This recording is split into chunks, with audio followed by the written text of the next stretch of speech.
Hi guys, welcome back to Yashaswini Raju YouTube channel. ನಾವಿವತ್ತು ಮುಂಜಾನೆ ಎದ್ದ ತಕ್ಷಣ ನಾವು ಪಠಿಸಬೇಕಾದ ಮಂತ್ರಗಳು ಯಾವುವು ಎಂದು ತಿಳಿದುಕೊಳ್ಳೋಣ. ಮಂತ್ರಗಳ ಪಠಣವು ಮಾನಸಿಕ ಶಾಂತಿಯನ್ನು ನೀಡುವುದು ಮಾತ್ರವಲ್ಲದೆ ಇಂದ್ರಿಯಗಳನ್ನು ನಿಯಂತ್ರಿಸುವ ಸಾಮರ್ಥ್ಯವನ್ನು ಹೆಚ್ಚಿಸುತ್ತದೆ. ಮುಂಜಾನೆ ಎದ್ದ ತಕ್ಷಣ ನಾವು ಯಾವ ಮಂತ್ರಗಳನ್ನು ಪಠಿಸಬೇಕು ಗೊತ್ತಾ? ಮುಂಜಾನೆ ಮರೆಯದೆ ಈ ಮಂತ್ರಗಳನ್ನು ಪಠಿಸಿ. ಮೊದಲನೇ ಮಂತ್ರ: ಕರಾಗ್ರೆ ವಸತೆ ಲಕ್ಷ್ಮೀ, ಕರಮಧ್ಯೆ ಸರಸ್ವತಿ, ಕರಮೂಲೆ ತು ಗೋವಿಂದ, ಪ್ರಭಾತೆ ಪ್ರಭಾತೆ ಕರದರ್ಶನಂ. ಅರ್ಥ: ಪ್ರತಿದಿನ ಬೆಳಿಗ್ಗೆ ಕಣ್ಣು ತೆರೆದ ತಕ್ಷಣ ಅಂಗೈಗಳನ್ನು ನೋಡಿ ಮೊದಲು ಈ ಮಂತ್ರವನ್ನು ಪಠಿಸಿ. ಕೈಗಳ ಮುಂಭಾಗದಲ್ಲಿ ಲಕ್ಷ್ಮಿ, ಮಧ್ಯದಲ್ಲಿ ಸರಸ್ವತಿ ದೇವಿ ಮತ್ತು ಹಸ್ತಗಳ ಮೂಲದಲ್ಲಿ ಗೋವಿಂದನು ನೆಲೆಸಿದ್ದಾನೆ ಎಂಬುದು ಇದರ ಅರ್ಥವಾಗಿದೆ. ಇದು ಲಕ್ಷ್ಮೀ ದೇವಿಯ ಜೊತೆಗೆ ಸರಸ್ವತಿ ದೇವಿ ಮತ್ತು ಬ್ರಹ್ಮದೇವನ ಆಶೀರ್ವಾದವನ್ನು ನೀಡುತ್ತದೆ.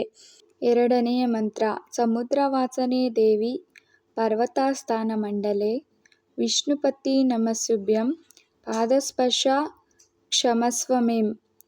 ಇದರ ಅರ್ಥ: ಭೂಮಿ ಪ್ರತಿದಿನವೂ ಸಣ್ಣ ಮತ್ತು ದೊಡ್ಡ ಹೊರೆಗಳ ಭಾರವನ್ನು ಹೊತ್ತುಕೊಳ್ಳುತ್ತದೆ.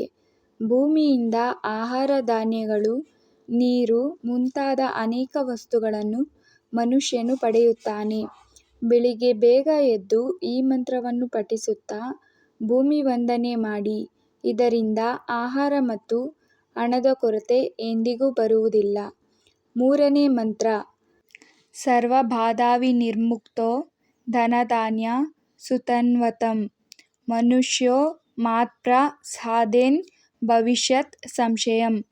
ಅರ್ಥ: ಮಾತೆಯ ಆಶೀರ್ವಾದದಿಂದ ಮನುಷ್ಯನು ಎಲ್ಲ ಅಡೆತಡೆಗಳಿಂದ ಮುಕ್ತನಾಗುತ್ತಾನೆ, ಸಂಪತ್ತು, ಧಾನ್ಯಗಳು ಮತ್ತು ಮಕ್ಕಳನ್ನು ಹೊಂದುತ್ತಾನೆ. ಅದರಲ್ಲಿ ಯಾವುದೇ ಸಂದೇಹವಿಲ್ಲ.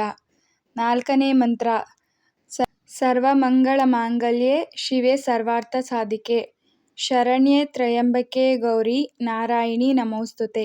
ಅರ್ಥ: ಈ ಮಂತ್ರವನ್ನು ಶಕ್ತಿ ದೇವತೆಗೆ ಅಂದರೆ ದುರ್ಗಾದೇವಿಗೆ ಸಮರ್ಪಿಸಲಾಗಿದೆ. ಈ ಮಂತ್ರವನ್ನು ಪಠಿಸುವುದರಿಂದ ಒಬ್ಬ ವ್ಯಕ್ತಿಯು ಜೀವನದಲ್ಲಿ ಸಾಕಷ್ಟು ಪ್ರಗತಿ ಹೊಂದುತ್ತಾನೆ.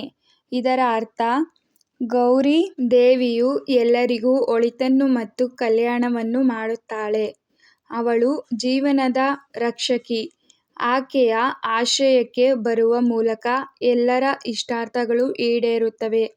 ಮುಂಜಾನೆ ಎದ್ದ ಕ್ಷಣ ಈ ಮೇಲಿನ 4 ಮಂತ್ರವನ್ನು ಪಠಿಸುವುದರಿಂದ ಜೀವನದ ಪ್ರತಿಯೊಂದು ಸಮಸ್ಯೆಗಳು ದೂರವಾಗುತ್ತದೆ. ಈ ಮಂತ್ರಗಳು ನಮಗೆ ಲಕ್ಷ್ಮೀದೇವಿ, ಭೂದೇವಿ, ದುರ್ಗಾದೇವಿ ಹಾಗೂ ಶಿವ ಮತ್ತು ವಿಷ್ಣುವಿನ ಅನುಗ್ರಹವನ್ನು ಕರುಣಿಸುತ್ತದೆ. ಈ ವಿಡಿಯೋ ಇಷ್ಟ ಆಗಿದ್ರೆ ಲೈಕ್ ಮಾಡಿ, ಶೇರ್ ಮಾಡಿ, ಸಬ್ಸ್ಕ್ರೈಬ್ ಮಾಡಿ.